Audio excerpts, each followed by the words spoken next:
নাটক, গান, open concert নষ্ট হয়ে গেল। আরে অথচ এরাই হতো শাহজালাল, এরাই হতো শাহ মখদুম, এরাই হতো খান জাহান আলী, এরাই হতো শহীদ তিতুমির, এরাই হতো হাজী শরীয়তুল্লাহ। আহারে কপাল খারাপ। কি সুন্দর সোনার টুকরা ছেলে, গান বাজনা নাচ, রাস্তায় হাঁটে আর ঢোলে, এদিক লাফায় ওদিক লাফায়। জিজ্ঞেস করলাম ওরম করে কেন, এর কি কোনো মানসিক প্রতিবন্ধী নেই? কয় না হুজুর, কোমরের মধ্যে ওয়াকম্যান আছে। ওয়াকম্যান কি? কয়ে ওর মধ্যে গান বাজে আর কানের মধ্যে ঢুকানো আছে, রাস্তায় গানের তালে তালে হাঁটে। রিক্সার তলে পড়ে না ট্যাক্সির তলে পড়ে, দিশা নেই, খালি শুনতেছে। ওই যুবকের দোষ না তো? ওই যুবকের যদি দোষ থাকবে তাহলে সিনেমায় থইয়া ও তাফসির মাহফিলে আসছে কেন? ও তাফসিরের মাহফিলে আসছে যুবকের গায়ে মুসলমান মায়ের রক্ত,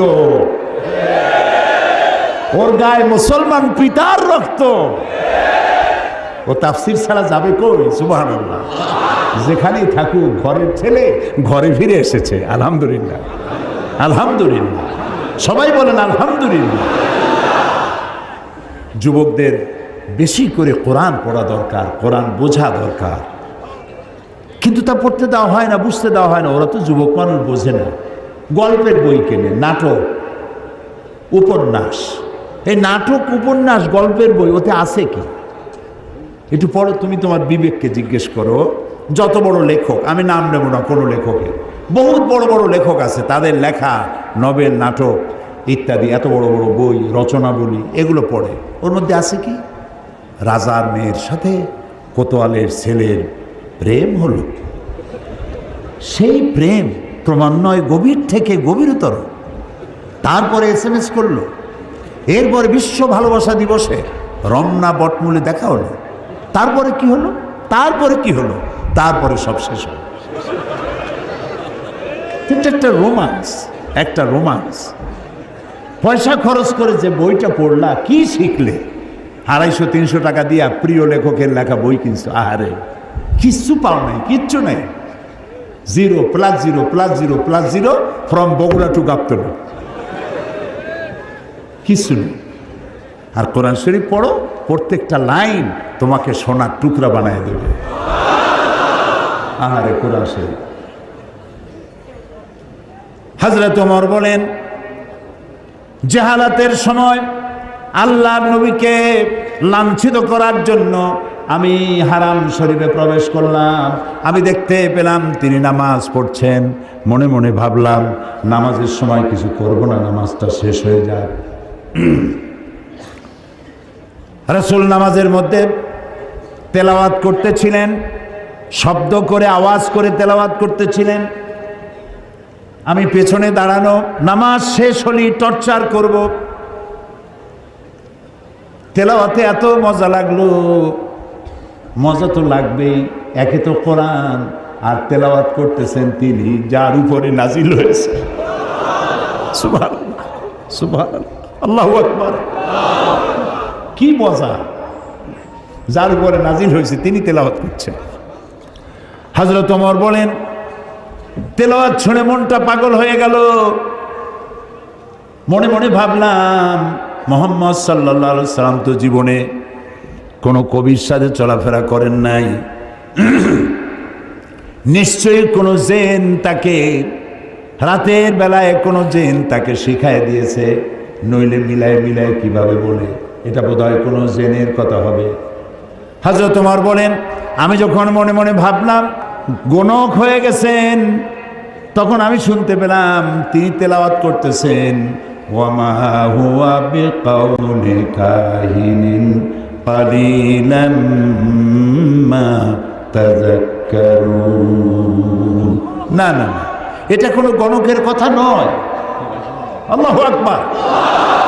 হযরত ওমর বলছেন, আমার কাছে মনে হচ্ছিল যেন আমার পায়ের তলা থেকে মাটি সরে যাচ্ছে। কি আশ্চর্য! মনে মনে যা চিন্তা করি তারই জবাব আসে।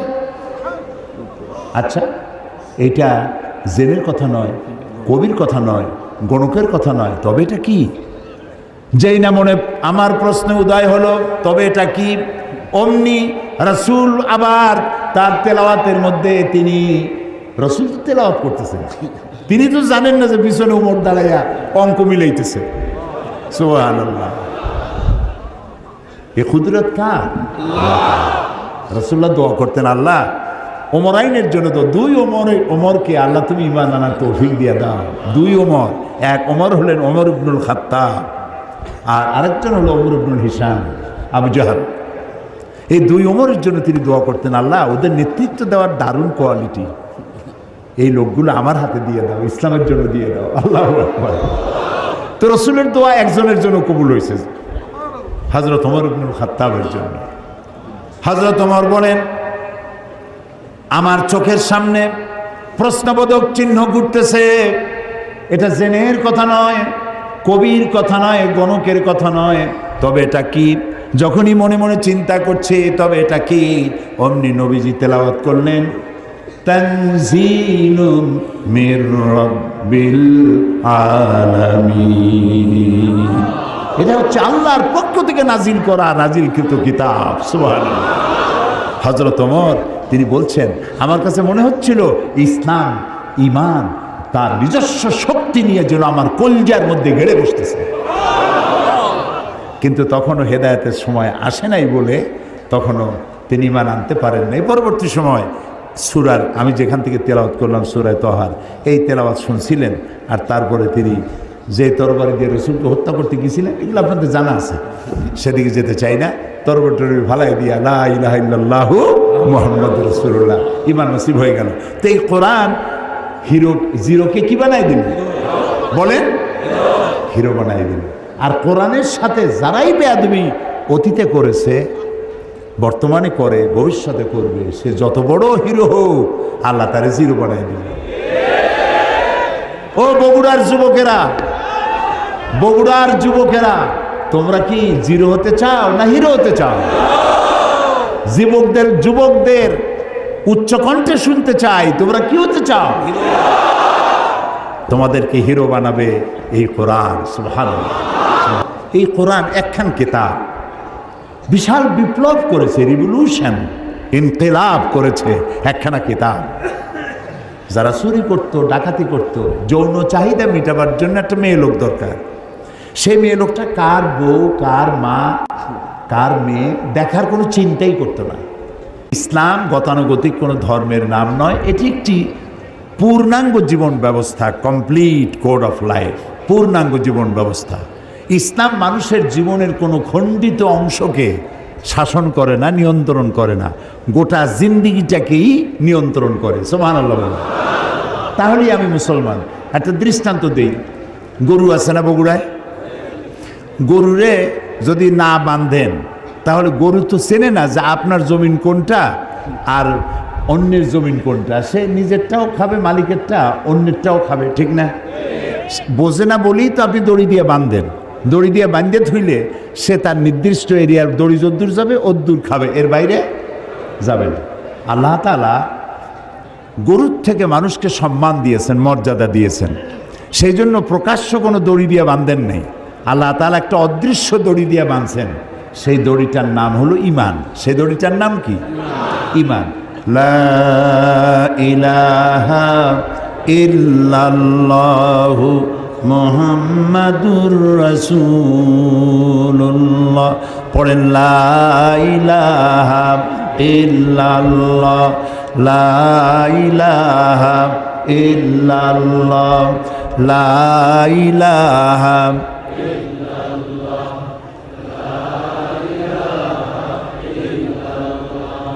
লা ইলাহা ইল্লাল্লাহু মুহাম্মাদুর রাসূলুল্লাহ। এ হলো কলেমার ঈমানের রশি, এটা একটা দড়ি, ঈমানের রশি। এই ঈমানের রশি কলেমা যে পড়লো আর বিশ্বাস করলো, তার গলায় আর হাতে আল্লাহ লাগাই দিলেন। লাগাই দিয়ে বললেন, এইটা হলো মদ, এইটা হলো জেনা, এইটা হলো সুদ, এটা হলো ঘুষ, এটা হলো আইল ঠেলা, এটা হলো ওজনে কম দেওয়া, ওইটা হলো খাদ্যে ভেজাল দেওয়া। তিলকা হুদুদুল্লাহ, এই হলো আল্লাহর বর্ডার। সুবহানাল্লাহ, সুবহানাল্লাহ। এই হচ্ছে আল্লাহর বর্ডার। ফালা তাকরাবুহা, খবরদার, এই বর্ডার ক্রস করা তো দূরের কথা, এর বাইরেও যেও না, এটার কাছেও যেও না। সুবহানাল্লাহ, সুবহানাল্লাহ বলেন। তো ইমানের রশিদি আমাকে বাঁধা হয়েছে, আর আমার জীবনটাকে নিয়ন্ত্রণ করেছে ইসলাম। আমি ইসলামের কোনো খণ্ডিত অংশকে মানতে পারি না। নামাজ, রোজা, হজ, যাকাত করব কোরআনের কথা মতো, আর বাকি জীবনের বিস্তীর্ণ অঙ্গন ছেড়ে দেব নফসের উপরে, অন্য কারো উপরে। এটা আর যাই হোক মুসলমান হইতে পারবে না। এটার নাম ইসলাম নয়। বুঝে আসছে কথা? তাহলে ইসলাম গতানুগতিকভাবে অন্যান্য ধর্মের মতো একটি ধর্ম নয়, এটি পূর্ণাঙ্গ জীবন ব্যবস্থা। গেল এক। 2 নম্বরে, এই কোরআন একে মনে করেছি ইবাদতের কিতাব। এখানে নামাজ আছে, রোজা আছে, হজ আছে, যাকাত আছে, এটা ইবাদতের কিতাব। আচ্ছা ভাই, আপনার কমন সেন্সকে জিজ্ঞেস করুন, আপনার সাধারণ জ্ঞানকে জিজ্ঞেস করুন। শুধু যদি নামাজ, রোজা, হজ, যাকাতের কথা হয়, তাহলে তো এক পারা নাজিল করলেই হইতো।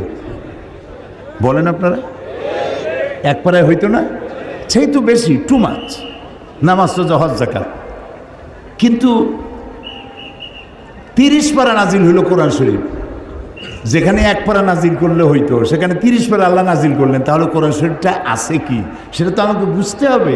এটা বেদ না, এটা বাইবেল না, এটা ত্রিপিটক না, এটা জিন্দাবিস্তা না, এটা কোরআন। এটা কি বলে? এটা হচ্ছে কোরআন। এর মধ্যে সব আছে যা অন্যদের কাছে নাই। অন্যরা, আমি আগেই বলেছি, আমি কিন্তু কোনো ধর্মকে, কোনো ধর্ম পুস্তককে কখনো খাটো চোখে দেখি না, জীবনেও দেখিনি, আজও দেখবো না, ভবিষ্যতেও দেখবো না। আমি তাদেরকে সম্মান করি। কিন্তু আপনারা পড়াশোনা করেন, আপনারা দেখেন, বেদ সম্পর্কে কথা আছে যে ব্রাহ্মণরা ছাড়া বেদ যদি লোয়ার কাস্ট, বর্ণশ্রেণীর হিন্দুরা যদি স্পর্শ করে, 14 গোষ্ঠী নরকে যাবে। কিন্তু কোরআন শরীফ সম্পর্কে কি এই কথা আছে যে হুজুররা, মৌলানা আলমগীর সাহেব আর সভাপতি সাহেব, এই যে মৌলানা যারা আছে, ওনারা ছাড়া সাধারণ মানুষের কোরআন ধরলে হাবিয়া দুজকে যাবে? আছে এরকম কথা? নাই। আল্লাহ তাআলা এটাকে বানাইছেন হুদান লিন্নাস, মানব গোষ্ঠীর জন্য হেদায়েতের কিতাব। সুবহানাল্লাহ। কাজে এটা, এর মধ্যে আল্লাহ সব বলেছেন। আমাদের কপাল খারাপ, যার জন্য আমরা এটা পড়ি নেই। যদিও পড়েছি, শুদ্ধ হয়নি, অশুদ্ধ তেলাওয়াত করেছি, পড়তেও জানি না, তেলাওয়াত তো জানিই না, বোঝা তো দূরের কথা। এই যে হাজারো হাজার মানুষ এখানে, আমি যদি জিজ্ঞেস করি কোরআনে কারীমকে বিশুদ্ধভাবে তেলাওয়াত করতে পারেন কয়জন, যদি হাত তুলতে বলি, তাহলে হাত কি বেশি উঠবে না কম উঠবে? আচ্ছা, তারপরে যদি বলি বিশুদ্ধ তেলাওয়াত কিছু জানলেন, কোরআন শরীফ বোঝেন কয়জনে, সূরা ফাতিহা কয়জনে বোঝেন, সামি আল্লাহু লিমান হামিদার অর্থ কয়জনে জানেন, সূরা কাউসার, সূরা মাউন, সূরা ইখলাস, সূরা কাফিরুন, এই যে নামাজগুলো ছোট ছোট সূরা দিয়ে পড়েন, এই সূরা বোঝেন কয়জনে? যদি হাত উঁচু করতে বলি, হাত কি বেশি উঠবে না কম উঠবে? আরও কম উঠবে। সেই জন্য আপনাদেরকে কষ্ট করে হাত উঠাইতে বললাম না, স্মরণ করবে আপনাদের। তাহলে কোরআন শরীফের সাথে আমাদের সম্পর্ক আসলে নাই, এটা ঠিক কিনা? বলেন ঠিক কিনা? কোরআন শরীফের সাথে সম্পর্ক হয় কখন? যখন আমাদের কেউ মারা যায়। মরে গেলে একটু কান খুলে শোনেন, মরলে পরে, আমি জানি না বগুড়ার অবস্থা কি, আমার পিরোজপুর, এই বরিশাল, বিভিন্ন এলাকায় দেখছি মানুষ মরে গেলে তখন হেফজখানা থেকে কিছু হাফেজ, কিছু মৌলানা মৌলবী দাওয়াত দেয়, মরা লাশ সামনে নিয়ে ওইখানে বসে তেলাওয়াত করে। বগুড়ায় কি করে? হ্যাঁ, করে। আচ্ছা, এবার আপনি আপনার বিবেককে জিজ্ঞেস করুন, লোকটা তো মারা গেছে, লোকটা কি করছে? সে কি শুনতেছে? তো সে যখন শুনছে না, তখন তারে মরা মানুষটারে কোরআন শুনে লাভ কি? আহারে আহারে কপাল, আহারে কপাল। মরা মানুষকে কোরআন শোনায় লাভ নাই। আল্লাহর নবী বলেছেন, মুমূর্ষ ব্যক্তির কাছে বসে কেউ যদি সূরা ইয়াসিন তেলাওয়াত করে, তাহলে আল্লাহ রাব্বুল আলামিন মুমূর্ষ ব্যক্তির মৃত্যুর আযাবকে কমাইয়া দিবে। তো যখন মরতে পড়ছিল, সেই সময় পড়েন নাই, ছেলেটারে কোরআন শিখান নাই, মেয়েটারে কোরআন শিখান নাই, বউতেও জানেন না, নিজেও জানেন না, মরে গেছেন। মৌলভী সাহেবদের মৌলভী সাহেবদেরকে আনিয়া, ভাড়া বললাম না, শব্দটা বেয়াদবি হয়ে যাবে, তাদেরকে নিয়ে আসছেন, আনার পরে ওনারা তেলাওয়াত করলেন। এখন বোঝেন ওরা তো ছাত্র মানুষ, হেফজখানা থেকে 20 জন ছাত্র নিয়ে এসছেন, ছাত্র ছোট মানুষ। ওরা তেলাওয়াত করতে গিয়ে যদি মনে মনে ভাবে যে যদি 1000 টাকা দেয় তাহলে ভাগো পাবো, 25 জন আসছি, 50 টাকা না 60 টাকা, ওই ভাগে কত পাবে সেই চিন্তাও করতেছে, তেলাওয়াতও করতেছে। তো সে যখন ভাগে পাবে কত এই চিন্তা করে তেলাওয়াত করতেছে, আল্লাহর কসম কোনো সওয়াব হবে না। তো কোনো সওয়াবও হইল না, মুদ্দারেও শুনল না, মেহনত বরবাদ, গুনাহ লাজেম, কোনো কাম হইল না। মরা মানুষে কোরআন শুনবার জন্য কোরআন আসে নাই, জিন্দা মানুষে কোরআন শুনবার জন্য কোরআন নাজিল হয়েছে। সুবহানাল্লাহ। তাহলে 2 নম্বরের ভুল করছি, কোরআনটা বিশুদ্ধ তেলাওয়াত করি নেই, কোরআনটা বুঝি নেই। এর ব্যাখ্যা আমি সামনে গিয়ে দেবো, আমি ভূমিকার কথা বলে শেষ করতেছি। 3 নম্বরে আর একটা ভুল করছি, মুহাম্মদ সাল্লাল্লাহু আলাইহি সাল্লামকে শুধুমাত্র একজন ধর্মীয় নেতা, অন্যান্য ধর্মের নেতা আছে যেমন আমি নাম নিলাম না কারো, ওই রকম ইসলাম ধর্মের নেতা মুহাম্মদ সাল্লাল্লাহু আলাইহি সাল্লাম। আসলে কি তাই? আল্লাহ তার নবীকে শুধু মুসলমানদের জন্য নেতা বানান নাই। রব্বুল আলামিন কোরআনে কারীমের মধ্যে বলেছেন, কুল ইয়া আইয়ুহান নাসু ইন্নী রাসূলুল্লাহি ইলাইকুম জামিআ। আল্লাহ রব্বুল আলামিন বলেন, নবী আপনি ঘোষণা করুন আমি আল্লাহর পক্ষ থেকে তামাম পৃথিবীর সব মানুষের জন্য রসুল হয়ে এসেছি। মুহাম্মদ সাল্লাল্লাহু আলাইহি ওয়াসাল্লাম বিশ্বনবী। তিনি কি নবী? তিনি মানবতার নবী, মানবতার বিশ্বস্ত বন্ধু, মানবতার মহান শিক্ষক। তার মতো সম্মানী আল্লাহর পরে জমিনের উপরে আরশের নিচে আর কেউ নাই। ভালো করে কোন সুবহানাল্লাহ। এত সম্মান আল্লাহ তাকে দিয়েছেন, এইরকম সম্মান পৃথিবীতে কেউ পায় নাই। বিশাল সম্মানের অধিকারী তিনি। সেই মুহাম্মদ সাল্লাল্লাহু আলাইহি ওয়াসাল্লামকে আমরা বানাইলাম, তিনি একজন ধর্মীয় নেতা মাত্র। তিনি শুধু ধর্মীয় নেতা নন, পৃথিবীর সাদা এবং কালো মানুষের ব্যবধান দূর করছেন তিনি। তিনি নারীর অধিকার দিয়েছেন, শিশুর অধিকার দিয়েছেন, শ্রমের মর্যাদা দিয়েছেন। আজকে রিক্সাওয়ালা দেখে যুবক ছেলে কলেজে বা হাই স্কুলে পড়ে, রিক্সাওয়ালার দাড়ি পাকা, এই রিক্সা এদিকে আসো, তুমি তুমি করে কথা বলে। আমাদের ওদিকে বলে, বগুড়ায় বলে না, বলে আহারে। ওই রিক্সাওয়ালার বয়সের চাইতে তার নাতির বয়স হবে, সে তাকে, যেহেতু সে শ্রমিক কাজ করে খায়, কাজী তার দাম নাই। ঘুষ খায় যেগুলায়, ওগুলার দাম আছে। রিক্সাওয়ালার পয়সার চাইতে হালাল পয়সা কার আছে আমার তো জানা নেই। কি যে কষ্টটা করে, সারাটা দিন অমানবিক পরিশ্রম করে, মাথার ঘাম পায়ে ফেলাইয়া পয়সা উপার্জন করে। আর তুমি তোমার বয়সে বড়, বাপের বয়সী, দাদার বয়সী, তুমি ছাড়া কথা বলতে পারো না, তোমার লজ্জা হওয়া উচিত। তুমি যুবক, এমএ পাস করেছো, চাকরি বাকরি নাই, বিয়ে একটা করে শ্বশুরের গাড়ি গিয়ে চড়ছো। হাল চাষ করো না, ইজ্জত যাবে। এমএ পাস করছো তো, বেবি ট্যাক্সি চালাবে না, ইজ্জত নষ্ট হবে। তারপরে এই বগুড়ায় বটবটি না কি আছে, চটপটি না কি বলে, বটবটি, বটবটি, নসিমন, বসিরন, কসিমন, এগুলো হাত দিলে ইজ্জত নষ্ট হবে। তুমি এমএ পাস করলেও রিক্সাওয়ালার দাম বেশি আল্লাহর কাছে, কারণ রসুল বলেছেন আল কাসিব হাবিবুল্লাহ, সহস্ত উপার্জনকারী ব্যক্তি আল্লাহর বন্ধু। সুবহানাল্লাহ। সুতরাং ইসলাম শ্রমের মর্যাদা দিয়েছে, শ্রমিককে উপরে উঠায় দিয়েছে, সমস্ত মানবতার অধিকার দিয়েছে, সমস্ত ধর্মের অধিকার দিয়েছে। আল্লাহ তাআলা কোরআন শরীফে বলেছেন, অন্যের দেবদেবীকে গালি দিও না, কারো দেবতা দেবীকে গালি দিবা না, আল্লাহ নিষেধ করেছেন। কারো মন্দির, কারো প্যাগোডা, কারো গির্জা ভাঙবা না, আল্লাহ নিষেধ করেছেন। সুবহানাল্লাহ বলে। এর চাইতে মানব অধিকার কোথায় পাবেন? ইসলাম যা বলেছে, না জানার কারণেই এক শ্রেণীর লোকেরা বোমা মাইরিয়া ইসলাম কায়েম করতে চায়। এ পাগলের চাইতেও ছাগল, এগুলো পাগলের চাইতেও ছাগল, অধম। আল্লাহ তাআলা তার রাসূলকে বলেছেন, ইন্নামা আনতা মুযাক্কির লাস্তা আলাইহিম বিমুসাইতির, হে রাসূল, আপনাকে পাঠাইছি উপদেশক করে, আপনাকে দারোগা করে পাঠাইলে লাঠি মেরে মানুষ হেদায়েত করবেন কোনো প্রয়োজন নাই। ইন্নাকা লা তাহদি মান আহবাবতা, যারই খুশি আপনি তারে হেদায়েত করতে পারবেন না। হেদায়েতের মালিক জোরে বলেন আল্লাহ, বলেন আল্লাহ, আল্লাহ, আল্লাহ, তিনি হচ্ছেন একমাত্র মালিক হেদায়েতের। তো সেই জন্যে আমার ভূমিকা শেষ। 3টা জায়গায় যে ভুল করছিলাম এই ভুলগুলি সংশোধন করতে চাই। কোরআনটারে বুঝতে হবে। এখানেও একটা সমস্যা আছে। এক শ্রেণীর লোকেরা বলে কি যে কোরআন আমরা বুঝবো না, কোরআন আলেমদের কাম, আমরা এটা বুঝবই না। কোরআন ভুল যদি পড়ি আর ভুল অর্থ করি, জাহান্নাম ছাড়া কোনো রাস্তা নেই, এগুলো মৌলবীদের গাড়ি উঠায় দাও, আসো আমরা হাদিস পড়ি। আচ্ছা ভাই, হাদিস হচ্ছে কোরআনের ব্যাখ্যা। হাদিস কোরআনের কি ব্যাখ্যা?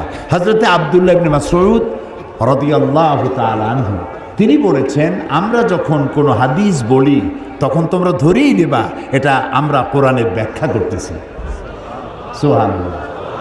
এই কোরআনে নামাজের কথা আছে, নামাজের কথা আছে, কিন্তু জোহর কয় রাকাত, আসর কয় রাকাত, মাগরিব কয় রাকাত তা কি আছে? নাই। এ কোরআনে যাকাতের কথা আছে, কিন্তু সোনা কতটুক হলে, রূপা কতটুক হলে, দান কতটা হলে, গরু কতটা হলে দিতে হবে তা কি আছে এখানে? এখানে হজের কথা আছে, কিন্তু কয়বার তওয়াফ করবেন, রমি হেজার কিভাবে করবেন, সাফা মারোয় গিয়ে কি করবেন, উকুফে আরাফা কিভাবে করবেন তা কি আছে কোরআন শরীফে? নাই। কাজী ব্যাখ্যায় আপনি কখন যাবেন?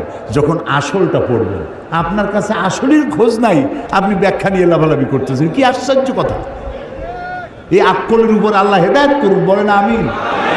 আপনি হাদিসের কাছে যাবেন তো কোরআন পড়িয়া তারপরে যাবেন হাদিসের কাছে। আর আপনি যদি বলেন যে কোরআন আমরা বুঝবো না, কোরআন কঠিন, তাহলে আপনি শয়তানের একটা ওয়াসওয়াসায় পড়েছেন। যেখানে আল্লাহ বলছেন আমি সহজ করেছি, কে বলেছে? আল্লাহ। বলেন আরো জোরে কোন? আল্লাহ রাব্বুল আলামিন সূরা কামারের ভিতরে একই কথা 4 বার উচ্চারণ করেছেন। আল্লাহ রাব্বুল আলামিন বলেছেন, ওয়ালাকাদ ইয়াসসারনাল কুরআনা লিযিকরি ফাহাল মিন মুদ্দাকির। আমি আল্লাহ রাব্বুল আলামিন অবশ্যই কোরআনকে বোঝার জন্য আমি আল্লাহ সহজ করে দিয়েছি। আছে কি কেউ এর থেকে উপদেশ গ্রহণ করার? আল্লাহ বলছেন আমি করছি সহজ, আর আমরা কপাল পোড়া, আমরা বলছি কোরআন খুব কঠিন, বুঝবো না, চলো যে আমরা হাদিস পড়ি। আশ্চর্য কথা। এই জন্য কোরআন শরীফ পড়ার সময় বিসমিল্লাহ পড়া বাধ্যতামূলক নয়। কোরআন শরীফ পড়ার সময় বিসমিল্লাহ পড়া বাধ্যতামূলক নয়, কিন্তু আউযু বিল্লাহি মিনাশ শাইতানির রাজিম পড়া বাধ্যতামূলক। ওয়াইজা কারাআতাল কুরআনা ফাস্তাইজ বিল্লাহি মিনাশ শাইতানির রাজিম। যদিও প্রত্যেকটা সূরা শুরু হয়েছে বিসমিল্লাহ দিয়ে। কোরআন শরীফের সূরা সংখ্যা কত? 114। প্রত্যেকটা সূরায় আছে, একটা সূরায় নাই বিসমিল্লাহ। ওটা কোনটা? সূরা তাওবা। তো 114টা সূরার 113টা সূরায় বিসমিল্লাহ আছে, একটাই নাই। সেই অভাব আল্লাহ পূর্ণ করেছেন সূরা আন-নামলে, শুরুতে আর ভেতরে 2 বার বিসমিল্লাহ কইয়া 114 পুরো করে দিয়েছেন। তো বিসমিল্লাহ পড়া বাধ্যতামূলক নয়, কিন্তু আল্লাহ তাআলা বলছেন ওয়াইজা কারাআতাল কুরআনা, যখন তোমরা কোরআন শরীফ পড়বে, ফাস্তাইজ বিল্লাহ। ফাস্তাইজ আমরের সিগা, হুকুম, আল্লাহ অর্ডার করছেন, শয়তানের ওয়াসওয়াসা থেকে পানাহ চেয়ে নাও। আপনি যদি আউযু বিল্লাহ ছাড়া কোরআন পড়েন, ওয়াজিব তরকের গুনাহ হবে। এটা আল্লাহ এত কড়া হুকুম দিলেন কেন? এই জন্য দিয়েছেন, শয়তান তোমার কোরআন থেকে দূরে সরায় দেবে, শয়তান তোমার কোরআন বুঝতে দেবে না। এই জন্য তো মানুষ কোরআন বোঝে না। শয়তানে কয় যে এ কোরআন বুঝবা না। কে কয়? শয়তানে কয় কোরআন বুঝবা না। সেই জন্য কোরআনে চুমা দেয়, মাথায় লাগায়, বুকে লাগায়। আচ্ছা, কোরআন বুকে লাগানো চুমা দেওয়া মোটেই নিষেধ নাই। আমি কোরআনে চুমা দেবো না, দেবো কিসে? কোরআনেই চুমা দেবো, এটা মাথায় রাখবো, বুকে লাগাবো, কিন্তু চুমা দেওয়াই কি সব না। এখন আমাদের কপালটা পুড়ছে না এই পৃথিবীতে। আমি যদি প্রশ্ন করি বগুড়াবাসীকে, আমি জানি বগুড়ার লোকেরা খুবই সুশিক্ষিত, মার্জিত, সব দিক থেকে ভালো, আলহামদুলিল্লাহ। আমি যদি প্রশ্ন করি যে এই পৃথিবীতে সব থেকে লাঞ্ছিত, অবহেলিত, মার খাওয়া জাতি কোনটা, কি জবাব দেবেন? মুসলমানেরা। ফিলিস্তিনে কারা মার খায়? আফগানেরা কি? কাশ্মীর, বজনিয়ায়, চেচনিয়া, এরিত্রিয়ায়, সারা দুনিয়ায় মার খায় মুসলমানেরা। অথচ একটু লক্ষ্য করেন, অথচ পৃথিবীতে অন্তত 50টার মতো দেশ আছে মুসলমানদের করতলগত, হাতের মুঠায়। কটা দেশ? 50টা দেশ। পৃথিবীতে যে ওয়েলথ আছে, সম্পদ, এর 1/50 অর্থাৎ অর্ধেকেরও বেশি সম্পদ মুসলমানদের হাতে। পেট্রোল, গোল্ড, রাবার, কয়লা, সিলভার, কটন, এই উল্লেখযোগ্য সম্পদ মুসলমানদের হাতে। 1/50 মুসলমানদের হাতে। পপুলেশনের দিক থেকে সারা দুনিয়ায় বর্তমান পপুলেশন হচ্ছে 600 কোটি। এই 600 কোটি জনগণের মধ্যে 1/4 অর্থাৎ 150 কোটি হচ্ছে মুসলমান। দেশ হলো 50টা, সম্পদেরও অর্ধেকেরও বেশি আপনার। জনসংখ্যার দিক থেকে আপনি 1/4 পৃথিবীর, অথচ আপনি জুতা খাওয়া, লাথি খাওয়া, মার খাওয়া, না খায় থাকা, কষ্ট করা আর স্বাধীনতা হারানো, সব জায়গায় বঞ্চিত, লাঞ্ছিত, অবহেলিত, নির্যাতিত, নিগৃহীত জাতি মুসলমান। এটা কেন? এটা এই জন্য যে আমাদের কাছে কোরআন আছে, সেই জন্য আমরা আমাদের ইজ্জত হারাইছি? হ্যাঁ, দেখেন আল্লাহ কি বলেন। শুরু হচ্ছে তাফসীর। শয়তানের ওয়াসওয়াসা থেকে পানাহ চেয়ে নেন, আল্লাহর পরম করুণাময় আল্লাহ রাব্বুল আলামিনের নামে শুরু করছি। তাহা মা আনজালনা আলাইকাল কুরআনা লিতাশকা ইল্লা তাযকিরাতান লিমান ইয়াখশা তানযীলাম মিম্মান খালাকাল আরদা ওয়াস সামাওয়াতিল উলা। সুবহানাল্লাহ। কি মজার কোরআন! আহারে জাতি, যেই জাতির আল্লাহ বানালেন শ্রেষ্ঠ জাতি, সেই জাতি আজ নিকৃষ্ট জাতিতে পরিণত হয়ে গেছে। আল্লাহ তাআলা বলছেন, তাহা, হে নবী, মা আনজালনা আলাইকাল কুরআনা লিতাশকা, এই কোরআন আমি এই জন্য নাজিল করি নাই যে আপনার কষ্ট হবে। সুবহানাল্লাহ, বলেন সুবহানাল্লাহ। এই কোরআন এর জন্য নাজিল করি নাই যে আপনি কষ্ট পাবেন। এটা কি? ইল্লা তাযকিরা, এটা একটা নসিহত, এটা একটু উপদেশ। লিমান ইয়াখশা, যারা আল্লাহকে ভয় করে, যারা আল্লাহকে ভয় করে চলে তাদের জন্য নসিহত। আর এই নসিহত যারা মানবে তাদের কপাল খুলে যাবে। তো কপাল যদি আজ আমার পুড়ে থাকে, তাহলে কোরআন ছেড়েছি তাই কপাল পুড়েছে। এই পোড়া কপাল কি জোড়া লাগাতে চান? পোড়া কপাল জোড়া লাগাতে চান? কারা কারা চান দেখি তো, পোড়া কপাল জোড়া লাগাইতে চান? আলহামদুলিল্লাহ, আলহামদুলিল্লাহ, হাত নামান। আলহামদুলিল্লাহ। আমরা আমাদের পোড়া কপাল যদি জোড়া লাগাতে চাই, তাহলে সুপার গ্লু মাখলেই হবে নাকি? সুপার গ্লুতে কাজ হবে না। আল্লাহ রাব্বুল আলামিন বলেছেন,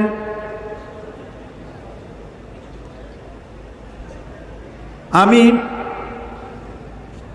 ইন্নাল্লাহা লা ইউগাইয়িরু মা বিকওমিন হাত্তা ইউগাইয়িরু মা বিআনফুসিহিম, আমি কোনো জাতির ভাগ্যকে পরিবর্তন করি না যতক্ষণ পর্যন্ত সেই জাতি নিজের ভাগ্যই নিজেরা পরিবর্তনের জন্য সচেষ্ট হয়। তোমরা যদি তোমাদের ভাগ্যকে পরিবর্তনের জন্য সচেষ্ট হও, তাহলে আমি তোমাদেরকে ভাগ্য পরিবর্তন করে দেব। এটার নাম পরশ পাথর। এটার নাম কি?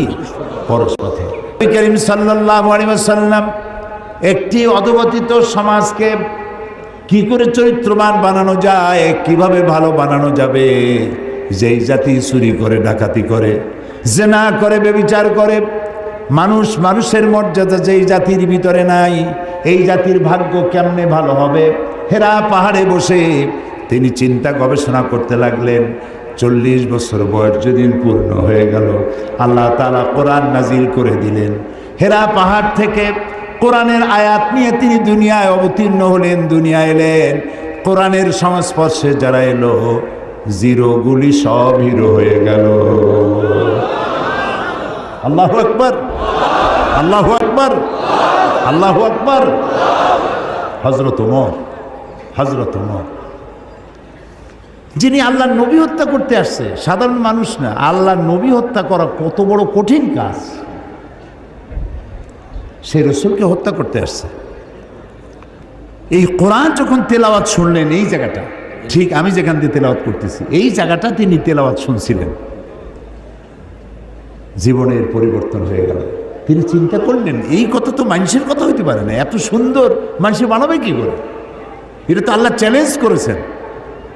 পৃথিবীতে সব জিনিসের নকল বেরো, আসল বেরোবার আগেই নকল বেরো। আর নকলে তো বাংলাদেশ ভালো চ্যাম্পিয়ন। পৃথিবীতে সব জিনিসের নকল আছে না? কিন্তু কয়েকটা জিনিসের নকল নেই, তার মধ্যে একটা হচ্ছে কোরআন। সুবহানাল্লাহ, পারবে না? আল্লাহ রাব্বুল আলামিন বলেছেন, তামাম পৃথিবীর সমস্ত মানুষ আর জিন সব যদি একত্রিত হয়ে যদি প্রচেষ্টা চালাও, পরস্পরকে সহযোগিতা যদি করো, এই কোরআনের মতো করে একখানা কোরআন বানাইতে পারবে না। আল্লাহ তাআলা আরো বলেছেন, যদি পারো তো কোরআনের মতো একখানা কোরআন বানাও। এই চ্যালেঞ্জ কেউ কবুল করতে পারলো না। আল্লাহ পাক তার চ্যালেঞ্জকে আরো একটু সহজ করে দিয়ে বললেন, 10টা সূরা বানাও, তাও কেউ পারল না। আল্লাহ এই পরীক্ষা আরো সহজ করে বললেন, ইন কুনতুম ফি রাইবিম মিম্মা নাযালনা আলা আবদিনা ফাআতু বিসূরাতিন মিন মিথলি। আমার বান্দার উপরে আমি যে কোরআন নাজিল করেছি, যদি তোমাদের সন্দেহ হয় তাহলে কোরআনের মতো করে ছোট্ট একটি সূরার মতো করে একটা সূরা বানাও। আল্লাহ তাআলা বলেন, ফাইন লাম তাফআলু ওয়া লান তাফআলু ফাত্তাকুন নারাল্লাতী ওয়াকুদুহান নাস ওয়াল হিজারা। আল্লাহ তাআলা বলছেন, পারবা না এবং কখনোই পারবা না। তো দুনিয়ার সব জিনিস নকল হয়েছে, কোরআনের নকল আজও হয় নাই, ভবিষ্যতেও হবে না। ইনজিল নাজিল করেছেন কে? আল্লাহ তাআলা। জাবুরকে নাজিল করেছেন, তাওরাতকে নাজিল করেছেন। আল্লাহ কি বলছেন, ইনজিল আমি হেফাজত করব, তাওরাত আমি হেফাজত করব, জাবুর আমি হেফাজত করব? বলেন নাই। কেন বলেন নাই? কারণ বলার দরকার নাই, ও শরীয়ত তো আল্লাহ মোকাম্মল করেন নাই। আরও কিতাব আসবে, সেই কিতাবখানার নাম কোরআন। এইটা নাজিল হবে। এইটা নাজিল করে আর নবী আসবে না, লা নবিয়্যা বা'দি ওয়ালা রাসূলা। আল্লাহর নবী রাসূলুল্লাহ সাল্লাল্লাহু আলাইহি ওয়াসাল্লামের পর আর কোনো নবী রাসূল আসবে না, নবীও আসবে না, রাসূলও আসবে না। আর আল্লাহর পক্ষ থেকে একটি শব্দ পৃথিবীর মানুষের জন্য আর আসবে না। আর যে আসবে না, সেই জন্য আল্লাহ তাআলা এটা হেফাজতের দায়িত্ব নিলেন। আল্লাহ রাব্বুল আলামিন বলেন, ইন্না নাহনু নাযালনা যিকরা ওয়া ইন্না লাহু লাহাফিজুন। কোরআন নাজিল করেছি আমি আল্লাহ, আর এর সংরক্ষণের সবটুকুন দায়িত্ব আমি আল্লাহ গ্রহণ করেছি। প্রিয় ভাই সব, কোরআনের কথা বলতে বলতে আমি তো শেষ করতে পারবো না। জীবনে বয়স তো কম হলো না, 70-এর কাছাকাছি চলে এলো। এই 70-এর কাছাকাছি বয়সের অর্ধ শতাব্দী, প্রায় 50 বছর কোরআনের খেদমতে নিয়োজিত আল্লাহ রাখছিলেন। দেশে বিদেশে পৃথিবীর 5টি মহাদেশের অন্তত 50টিরও বেশি দেশে কোরআন নিয়ে দৌড়াইছি, ছুটে বেড়াইছি। এ কোরআন শুনে পর্যন্ত যারা মুসলমান হলেন আল্লাহর গোলামের হাতে, তাদের সংখ্যা 600-র কাছাকাছি হয়ে গেছে। এই কোরআন শেষ করতে পারবেন না আপনি। দুনিয়ার কোনো মুফাসসির বলতে পারবে না, আমি যে তাফসির করলাম আর লাগবে না, this is the final and last, এরপরে আর লাগবে না। কেউ বলতেও পারে নাই, কেউ লিখতেও পারে নাই। কারণ আল্লাহ তাআলা অন্যত্র বলেছেন, সূরা কাহফে বলেছেন, قُلْ لَوْ كَانَ الْبَحْرُ مِدَادًا لِكَلِمَاتِ رَبِّي لَنَفِدَ الْبَحْرُ قَبْلَ أَنْ تَنْفَدَ كَلِمَاتُ رَبِّي وَلَوْ جِئْنَا بِمِثْلِهِ مَدَدًا। হে নবী, আপনি বলুন, তাম পৃথিবীর সমস্ত সমুদ্র মহাসমুদ্রের পানি যদি কালি হয়ে যায়, আর সেই কালিগুলি যদি দিয়া আমার রবের কালামের ব্যাখ্যা লেখা যদি শুরু হয়ে যায়, লিখতে লিখতে সমস্ত পানিগুলি শেষ হয়ে যাবে, আমার রবের কালিমার ব্যাখ্যা লেখা শেষ হবে না। এক মহাসমুদ্র। আমি খুব খুশি হয়েছি। আমি তো দেখতেছি মাহফিল, প্রথম দিনের দৃশ্য। আপনারা যারা আসছেন, আমার মনে হয় 5 অতিরিক্ত 10% দাড়ি পাকা, অতিরিক্ত বেশি 90% আপ, ওভার 90% যুবক দিয়ে ভরা মাহফিল। সুবহানাল্লাহ। আমি যুবকদেরকে সালাম করি, আমি যুবকদেরকে সালাম করছি। তোমরা আমাদের ভবিষ্যৎ, তোমরা আমাদের অ্যাসেট, তোমরা আমাদের মেরুদণ্ড।